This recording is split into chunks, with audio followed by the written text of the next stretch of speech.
আসসালামু আলাইকুম ওয়া রাহমাতুল্লাহি ওয়া বারাকাতুহু। ইনশাআল্লাহ আমাদের সকলের দেখা হবে আগামী 30শে আগস্ট শফিকিয়া দরবার শরীফের জশ্নে জুলুসে।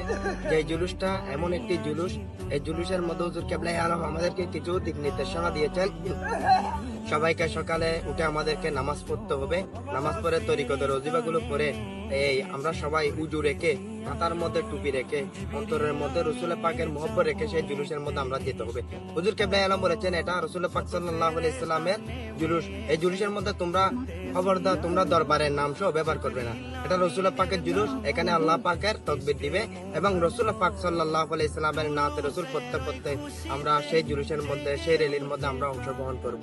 এই জুলুসের মধ্যে হুজুর কেবলাই আলম বলেছেন আমাদের এই জুলুসটা হচ্ছে এমন একটি জুলুস, এই জুলুসের মধ্যে, এই মাহফিলের মধ্যে আমরা দেখেছি যারা এই বস্তির কাজ করে, রান্নার কাজ করে, এদেরকে সব মাথার মধ্যে টুপি থাকতে হয়, উজু থাকতে হয়। তাই সুতরাং আমরা হুজুর কেবলাই আলমের ওই কথা মতো নির্দেশ অনুযায়ী আমরা রসুল পাক সাল্লাল্লাহু আলাইহি সাল্লামের এই জুলুসটা যখন আমরা করব, হুজুর কেবলার কথাগুলো যখন আমরা মেনে চলে জুলুসটা করব, ইনশাআল্লাহ জুলুসটা আমরা সফল হব। তখন রসুল পাক সাল্লাল্লাহু আলাইহি সাল্লামও খুশি হবে, মহান আল্লাহ পাকও খুশি হবে।